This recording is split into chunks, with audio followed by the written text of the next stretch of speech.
तो hi guys welcome to my YouTube channel. Guys आज के इस वीडियो में हम बात करेंगे 16 फरवरी को आने वाला बिल्कुल वायरल प्रश्न पत्र। ठीक है, ऐसा ही प्रश्न पत्र आपके बोर्ड एग्जाम 16 फरवरी को आपके बोर्ड पेपर में देखने को मिलेगा। ठीक है, तो सबसे पहले आपको पेपर कैसे शुरुआत करनी, कैसे करना है और गद्यांश, पद्यांश, निबंध, जीवन परिचय कैसे लिखना है कि पूरा का पूरा 70 मार्क्स मिले। ठीक है, अगर आप भी 70 मार्क्स लाना चाहते हो हिंदी में तो आपको कुछ भी नहीं करना। सबसे पहले वीडियो को लाइक करके चैनल को सब्सक्राइब कर लेना और वीडियो को लास्ट तक देखना है। ठीक है, तो देखो कक्षा 10 हिंदी वायरल मॉडल पेपर 16 फरवरी को ऐसा ही आएगा हिंदी का पेपर। ठीक है, सेम पेपर आपके बोर्ड एग्जाम 16 फरवरी को आने वाले हैं, जिसमें कि आपको समय 3 घंटे 15 मिनट दिया जाएगा और पूर्णांक आपका कितना होगा, 70 होगा।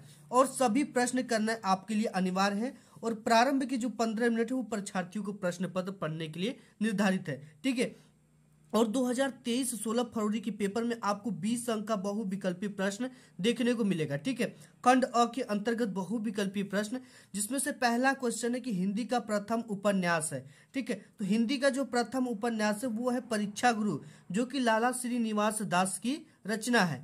नेक्स्ट क्वेश्चन है कि हिंदी की प्रथम कहानी है दीर्घ कफन, ममता, इंदुमती, इनमें से कोई नहीं। ठीक है, तो हिंदी का जो प्रथम कहानी है वो है इंदुमती। नेक्स्ट क्वेश्चन है निम्न में से कौन सी शुक्ल युग की पत्रिका है, हंस पत्रिका की, चांद पत्रिका की, विशाल भारत की, छाया। ठीक है, तो शुक्ल युग की जो पत्रिका है वो है आपकी हंस पत्रिका, जो है इसमें से शुक्ल युग की पत्रिका है।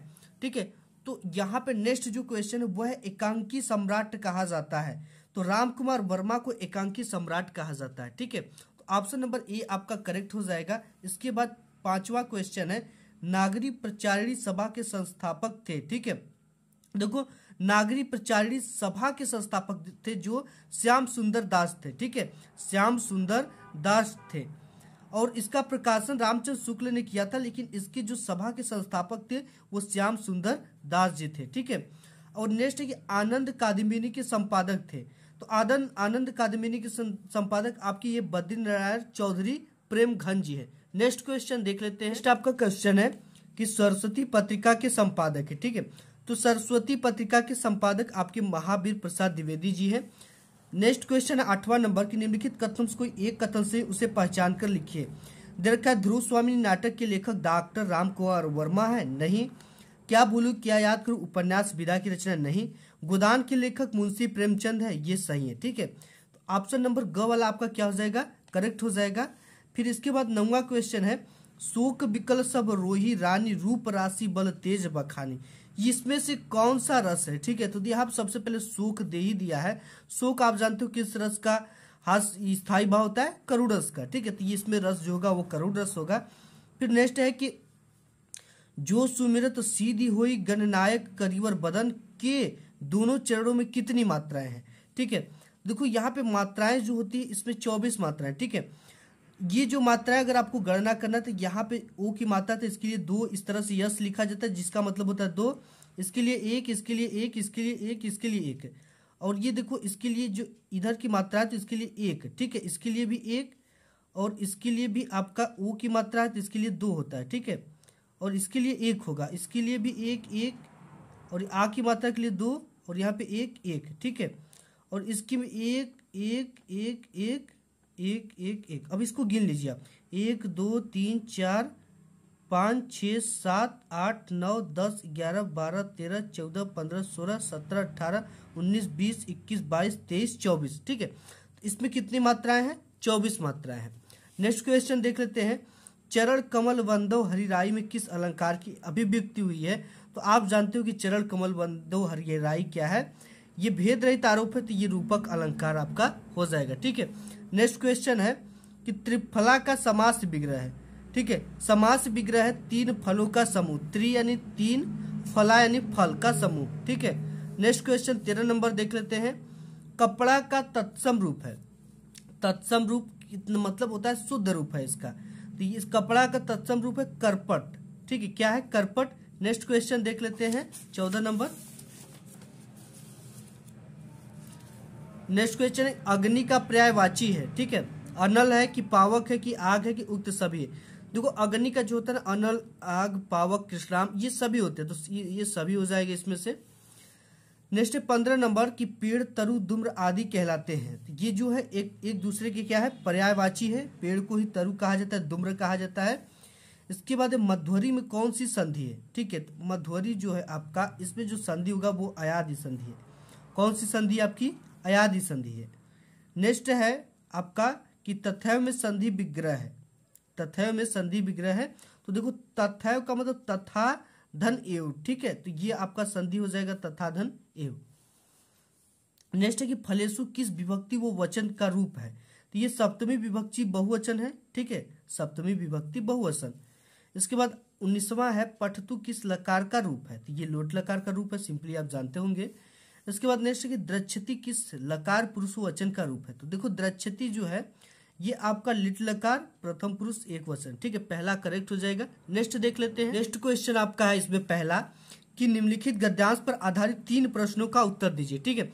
आपको एक गद्यांश देता और इस पर आधारित 3 प्रश्न होते हैं जिनके आपको उत्तर देना पड़ते हैं, ठीक है। तो देखो कौन सा गद्यांश है दे रखा है, उपयुक्त गद्यांश का संदर्भ लिखिए, ठीक है। संदर्भ लिखने के लिए आपको कुछ नहीं करना होता है, ये लिखना होता है कि ये किस पाठ से लिया गया और इसके लेखक कौन है, ठीक है। तो कैसे लिखना है हम सब कुछ डिटेल्स बताएंगे। और दूसरा क्वेश्चन है कि गद्यांश की रेखांकित अंश की व्याख्या कीजिए। और तीसरा है एक क्वेश्चन पूछता है कि मित्र का कर्तव्य कैसा होना चाहिए, जो कि इससे रिलेटेड से होता है, ठीक है। तो सबसे पहले हमें क्या लिखना है, उपयुक्त गद्यांश का संदर्भ लिखना है। संदर्भ लिखने से पहले आपको एक काम करना होता है कि आपको ये जो गद्यांश दिया होता है इसके शुरुआती 2 शब्द लेकर, शुरुआत के 2 शब्द लेकर और अंत के 2 शब्द लेकर हमें क्या कर देना है, एक हिंट्स देना है एग्जामिनर को कि इसमें से 2 ठो दिया है तो हमने कौन सा किया है, ठीक है।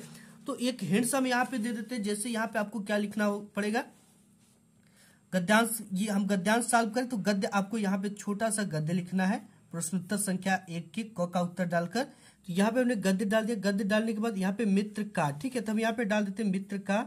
इस तरह से आपको डालना है जैसे मैं डाल रहा हूँ, मित्र का, ठीक है। इसके बाद आपको क्या करना है, इस तरह से डैश डैश डैश करना है।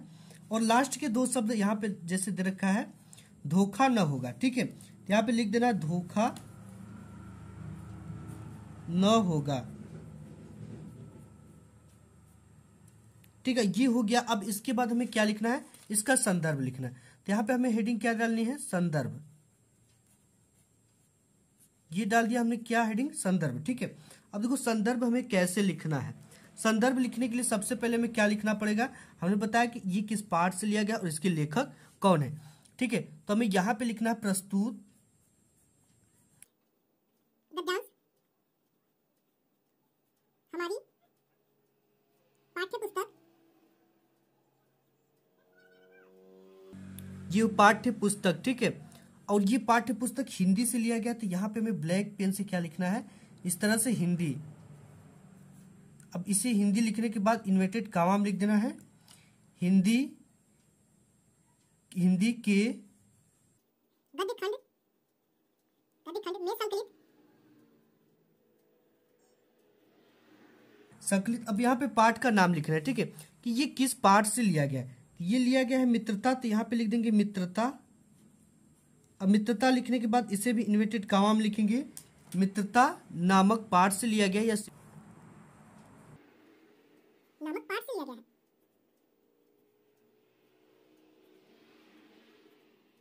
अब इसके बाद लिखना इसके लेखक। इसके लेखक कौन है, आचार्य रामचंद्र शुक्ल। तो इन्हें भी ब्लैक पेन से लिखना है, आचार्य रामचंद्र शुक्ल। शुक्ल जी है, ठीक है। तो इस तरह से आपने क्या लिख लिया, इसका संदर्भ लिख लिया। इसी तरह से आपको बोर्ड एग्जाम में लिखना है। इसके बाद रेखांकित अंश की व्याख्या करने के लिए दे देता है कि गद्यांश के रेखांकित अंश की व्याख्या कीजिए। अब व्याख्या किसकी करनी, जहां से ये इसके नीचे रेखा खींचा गया है जिन शब्दों को, वो उसकी ही व्याख्या करना है। तो यहां से खींच के यहां से लेकर यहां तक के शब्दों का आपको अपने शब्दों में व्याख्या करना होता है। तो आपको क्या डालना है, हेडिंग रेखांकित अंश की व्याख्या, ठीक है। तो यहाँ पे हमने हेडिंग डाल दिया रेखांकित अंश की व्याख्या। इसके बाद है कि प्रस्तुत पंक्ति में लेखक कहता है, ठीक है। अगर यही पद्यांश होता तो हम लिखते कि प्रस्तुत पंक्ति में कवि कहता है, लेकिन यहाँ पे क्या है, गद्यांश से तो हम लिखेंगे कि प्रस्तुत पंक्ति में लेखक कहता है कि एक सच्चा मित्र अपने मित्र की अच्छे से महान कार्यों को करने में इस प्रकार सहायता करता है कि वह साहस और दृढ़ संकल्प के बल पर अपने सामर्थ्य से भी अधिक कार्य कर जाता है। किंतु ऐसा मित्र सरलता से नहीं मिलता है। ऐसा कार्य वह व्यक्ति करता है जिसका मन शक्तिशाली हो और स्वभाव दृढ़ निश्चयी हो। ठीक है, तो इसका हमने व्याख्या कर दिया, या पढ़ सकते हो। यह कर्तव्य उसी से पूरा होगा जो दृढ़चित और सत्य संकल्प का हो। इसमें हमें ऐसे मित्रों की खोज में रहना चाहिए जिनमें हमसे अधिक आत्मबल हो। ठीक है, तो हमने इसकी व्याख्या कर दिया। व्याख्या करने के बाद नेक्स्ट एक क्वेश्चन पूछता है, मित्र का कर्तव्य कैसा होना चाहिए। ठीक है, देखो, मित्र ऐसा हो जिसका समाज में सम्मान हो, या जो सत्य में निष्ठा रखने वाला हो, ऐसा मित्र आपको भी बनाना चाहिए। नेक्स्ट इसमें क्वेश्चन है, अथवा में दे रखा है ये। ठीक है, ये आपका क्या है, आप चाहो तो इसको करो चाहे इसको करो, जो आपको आसान लगे। ठीक है, हमने एक पहले का बता लिया, आपको इसको प्रैक्टिस कर लेनी है। नेक्स्ट आपका बोर्ड एग्जाम में ये आता है कि दिए गए पद्यांश पर आधारित 3 प्रश्नों के उत्तर दीजिए। ठीक है, पद्यांश क्या है, निर्गुण कौन देश को वासी, मधुकर कही समुझाई सौ दय, बुझती साच न हासी, कौ है जनक कौन है जननी, कौन है नारी कौन है दासी, कैसे बरन भेष कैसो की ही रस में अभिलाषी, पावे गो पुनि कियो आपनो जो रे करे गो गासी, सुनत मौन है रहवयो बावरो सुर सवय मति नासी। इसका क्या करना है, उपयुक्त पद्यांश का संदर्भ लिखना है, रेखांकित अंश की व्याख्या करना है, इन पंक्तियों में गोपिकाएं किससे प्रश्न कर रही, ये क्वेश्चन पूछता है। इसका हम डिटेल्स यहाँ पे, इसमें भी सेम प्रोसेस करना है आपको दूसरे में। ठीक है, क्या करना है, यहाँ पे प्रश्नोत्तर संख्या 2 की क का उत्तर हमें लिखना है, तो हमें ये चीजें ऊपर डालनी है। इसके बाद हमें संदर्भ लिखने से पहले हम ये क्या करना है, शुरू के 1 से 2 शब्द और लास्ट के 1 से 2 शब्द लिखकर एक हिंट्स देना है एग्जामिनर के लिए। ठीक है, तो हम यहाँ पे पद्य सॉल्व करने वाले हैं, तो यहाँ पे हमें क्या लिखना है, पद्य। ये हमने लिख दिया क्या, पद्य। पद्य में जो पहला हिंट्स है निर्गुण, ये हमने क्या डाल दिया, हिंट्स डाल दिया, निर्गुण dash dash dash dash dash dash, last में जो है वो चीजें डाल देनी है। इसमें लास्ट में क्या है, नासी, मति नासी। ठीक है, ये चीजें डाल देना है, मति नासी। ठीक है, ये डाल दिया। अब डालने के बाद हमें संदर्भ हेडिंग डाल देनी है। ये हमने क्या डाला, संदर्भ हेडिंग डाल दिया। संदर्भ में कैसे लिखना है, संदर्भ आपको प्रस्तुत पद्यांश। ठीक है, ये पद्यांश तो पद्यांश लिखेंगे, प्रस्तुत पद्यांश हमारी पाठ्य पुस्तक।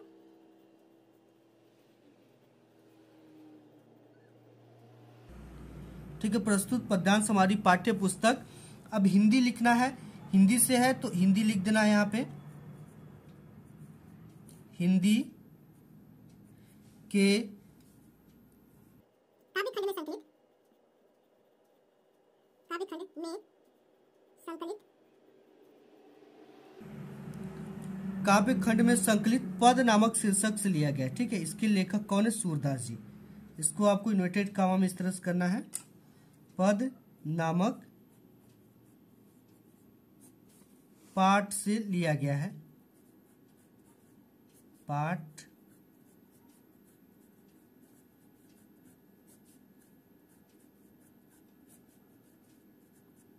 ये हो गया। अब देखो इस आपको इसको लिखना है कि इस पद्यांश के रचयिता, ठीक है, या इस पाठ के रचयिता, पाठ की रचयिता सूरदास जी हैं, तो लिख देना है सूरदास जी हैं।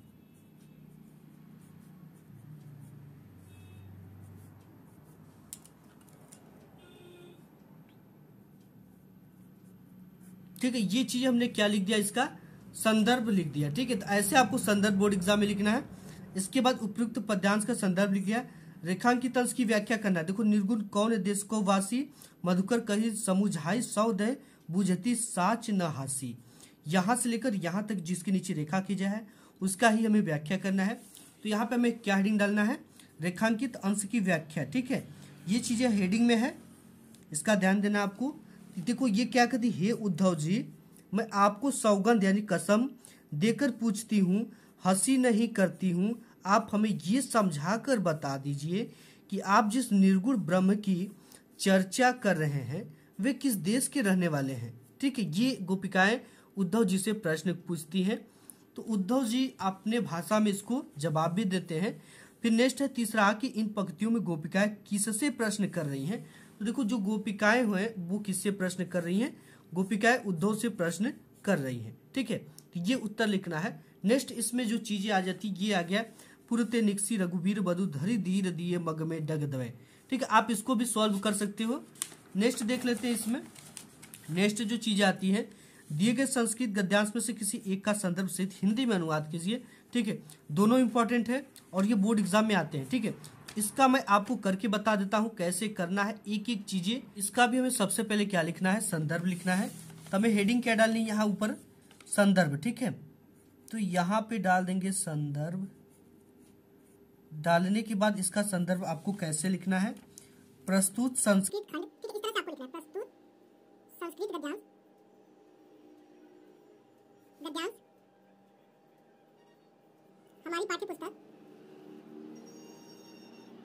हमारी पाठ्य पुस्तक ठीक है, पाठ्य पुस्तक यहाँ पे लिख देना है।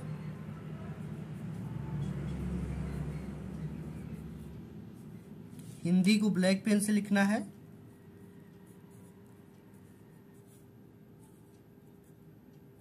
हिंदी के संस्कृत खंड में संकलित किस शीर्षक से लिया गया है? ये भारतीय संस्कृति पाठ से लिया गया। ठीक है, किस पाठ से, भारतीय संस्कृति पाठ से लिया गया है।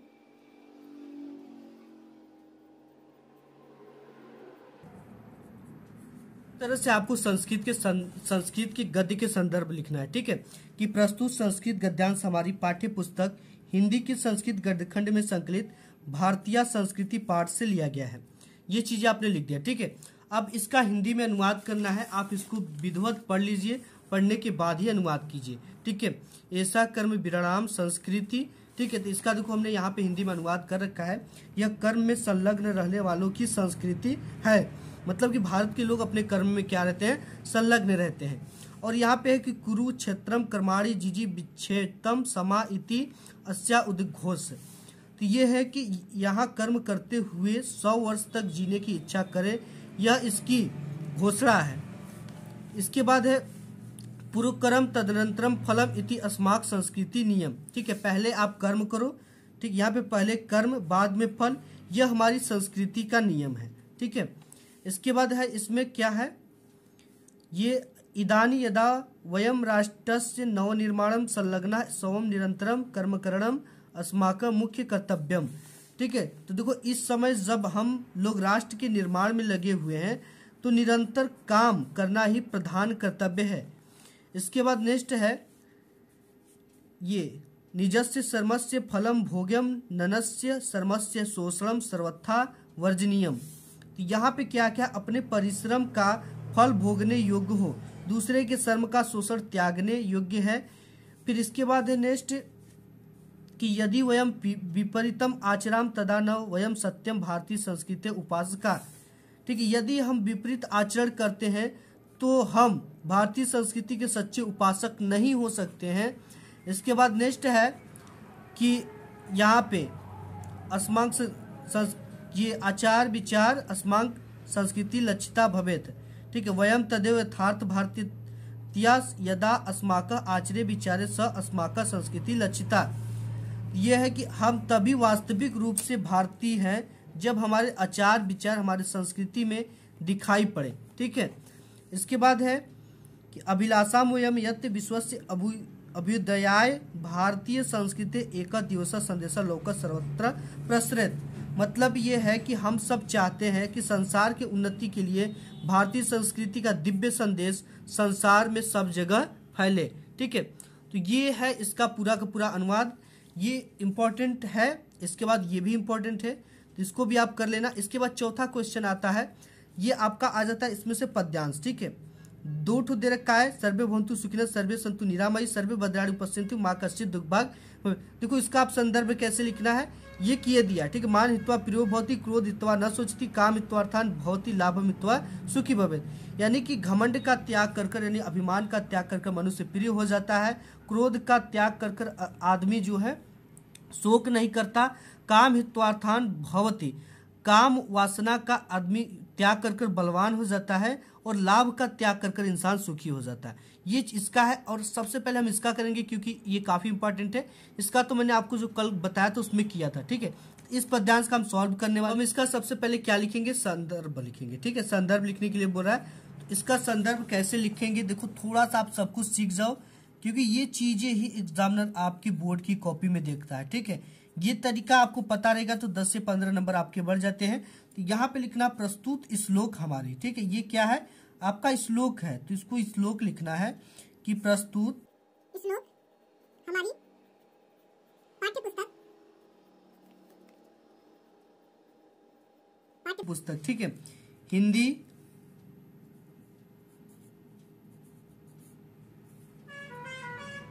हो गया। अब इसके बाद लिखना हिंदी के संस्कृत खंड में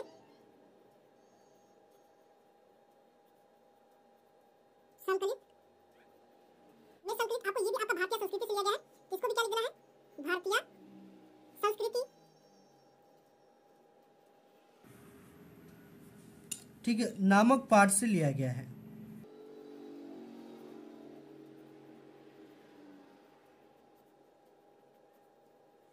क्या लिखना है, श्लोक का संदर्भ कि प्रस्तुत श्लोक हमारी पाठ्य पुस्तक हिंदी के संस्कृत खंड में संकलित भारतीय संस्कृति नामक पाठ से लिया गया है। अब देखो इसमें क्या करना, हिंदी में अनुवाद, तो आप इसका हिंदी में अनुवाद तो जानते हो, सर्वे भवन्तु सुखिनः, सभी लोग सुखी रहे, सर्वे सन्तु निरामया, सभी लोग रोग से रहित हो, निरोग हो, सर्वे भद्राणि पश्यन्तु, सभी लोग क्या करें, सुख को देखें, सभी लोग अच्छे से रहे, देखो सभी लोग कल्याण को देखें, फिर माँ कश्चित् दुख भाग भवेत्, कोई भी दुख का भागी ना हो। और ये जो है आपका जीवन सूत्राणी पाठ से लिया गया है। तो ये चीजें हमने पूरा कर लिया। पूरा करने के बाद यहाँ पे आता है कि अपने पठित खंड काव्य के आधार पर निम्नलिखित प्रश्नों में से किसी एक का उत्तर दीजिए, ठीक है। ये आपके जिला वाइज होते हैं, आप अपने जिला का नाम कमेंट बॉक्स में जरूर बताइएगा। ये मैं बता दूंगा कि आपके जिले में क्या आएगा और कौन सा पढ़ना है आपको, ठीक है।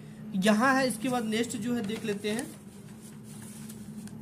यहाँ है तक है, ठीक है। इसके बाद यहाँ पे छठा क्वेश्चन आ जाता है कि दिए गए लेखकों में से किसी एक का जीवन परिचय लिखते हुए उनकी एक प्रमुख रचना का उल्लेख कीजिए, ठीक है। भगवत शरण उपाध्याय, जयशंकर प्रसाद, डॉक्टर राजेंद्र प्रसाद। तो सबसे मोस्ट इंपॉर्टेंट जो है इसमें जयशंकर प्रसाद जी हैं, ये आपके बोर्ड एग्जाम में आ रहे हैं। इन्हीं को देखते हैं कि कैसे इनका जीवन परिचय लिखना है। यहाँ पे आपको बोर्ड की कॉपी इस तरह से लेना है, ऊपर से एक लाइन छोड़कर प्रश्नोत्तर संख्या 6 का क डाल देना है, अंडरलाइनिंग कर देना है, और जिसका लिख रहे हो, जितने नंबर का लिख रहे हो दूसरे नंबर का, तो यहाँ पे डाल देना है जयशंकर प्रसाद जिसका है वो उस टाइटल होना चाहिए, ठीक है। और जीवन परिचय लिखना है आपको इस तरह से डाल देना, और यहाँ पे एक बॉक्स बनाकर इनकी संक्षिप्त परिचय लिख देना है। और यहाँ पे एक चीज का ध्यान देना है कि जयशंकर प्रसाद का जन्म काशी के प्रतिष्ठित वैश्य परिवार में सन 1889 ईस्वी में हुआ था। इसे ब्लैक पेन से लिखना है। 89-90 इनके में थोड़ा सा कंफ्यूजन रहता है। में हुआ था। इनके पिता का नाम देवी प्रसाद तथा माता का नाम मुन्नी देवी है, ठीक है। इनके पिता माता के नाम को ब्लैक पेन से लिखना है, और इनके कुछ उपलब्धियों को जिन्होंने अपने हिंदी, संस्कृत, उर्दू, फारसी भाषा के गहन अध्ययन किया था उसको ब्लैक से लिखना है, ठीक है। और इसके बाद इनकी मृत्यु को ब्लैक पेन से लिखना है, और रचनाएं कामयानी, लहर, तितली इत्यादि इनको ब्लैक पेन से लिखना है। इस तरह से आपको जीवन परिचय लिखना है, ठीक है। देवी मुन्नी देवी था। बचपन में माता पिता की मृत्यु हो जाने के कारण जयशंकर प्रसाद की प्रारंभिक शिक्षा घर पर ही हुई। घर पर ही इन्होंने हिंदी, संस्कृत, उर्दू, फारसी भाषा का गहन अध्ययन किया। इनका बचपन तो सुख में बीता, किंतु बाद में इनको अत्यधिक कठिनाइयों का सामना करना पड़ा। इनका जीवन बड़ा ही संघर्षशील था। अल्पावस्था में क्षय रोग से ग्रस्त होकर सन 1937 ईस्वी में ये स्वर्ग सिधार गए। इनकी रचनाएं कामयानी, लहर, तितली इत्यादि है, ठीक है। ये हो गया। अब इसके बाद इसमें भी देता है आपका कि सूरदास रामनरेश त्रिपाठी रसकांड, ठीक है। तो किसी एक का आपको लिखना है, ठीक है। आप अगर इसमें से सूरदास जी का चाहिए, इंपॉर्टेंट है, तो आप कमेंट में कर दीजिएगा, मैं आपको बता दूंगा विधिवत अच्छी तरीके से कैसे आपको 5 नंबर लाना है, ठीक है। क्योंकि 3 नंबर जीवन परिचय लिखने का और 2 नंबर इनकी किन्हीं एक रचनाओं का उल्लेख करने के लिए आता है। इसके बाद 7वां क्वेश्चन आता है कि अपनी पाठ्य पुस्तक से कंठस्थ कोई एक श्लोक लिखिए जो इस प्रश्न पत्र में ना आया हो, ठीक है। काफी इंपॉर्टेंट है। तो देखो इसको कौन से 2 श्लोक मैं आपको बता रहा हूँ, बिल्कुल इजी और आसान श्लोक है। इससे आप तैयार कर लो। यही एक ठो आएगा, एक ठो आपको लिखना पड़ेगा। ये 2 को आप तैयार कर लो, ठीक है। एक तो पहला सर्वे भवन्तु सुखिनः, सर्वे सन्तु निरामया, सर्वे भद्राणि पश्यन्तु, मा कश्चित् दुःखभाग् भवेत्, ठीक है। एक तो ये तैयार कर लो। अब्दो दुरागामी च साक्षरो न च पंडिता, अमुक स्फुट वक्ता चयु जनाति स पंडिता।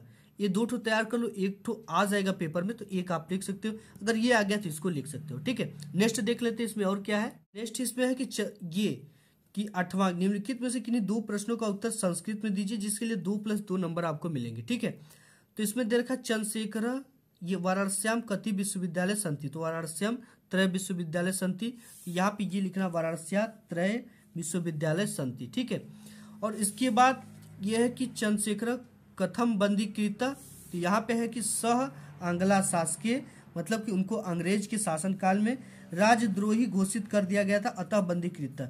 ठीक है, सह आंग्ला शासकीय राजद्रोही घोषित अतः बंदीकृत। ठीक है, इसके बाद नेक्स्ट है कि पदेन बिना किम दूरम याति, तो पदेन बिना पत्रम दूरम याति, तो ये आपको लिखना है। एक क्वेश्चन आपको अपने से पढ़ लेना है। ठीक है, और इसके बाद है 9वां की निम्नलिखित में से किसी एक विषय पर निबंध लिखिए।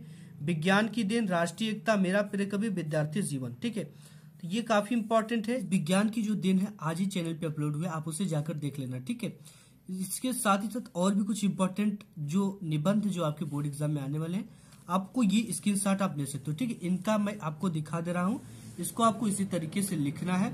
नेक्स्ट जो पेज है इसमें और क्या है, आतंकवाद का अर्थ, ठीक, आतंकवाद का कारण, इसके बाद इसका जो निष्कर्ष निकलता है वो आपको लिखना है। ठीक है, आतंकवाद की समस्या निवारण, और लास्ट में आपको उपसंहार लिखना होता है, आपको इस तरह से लिखना है। ठीक है, इस तरह से आपको आतंकवाद पे निबंध और पर्यावरण प्रदूषण जो काफी इंपॉर्टेंट है, इस तरह से आपको पर्यावरण प्रदूषण भी लिखना है।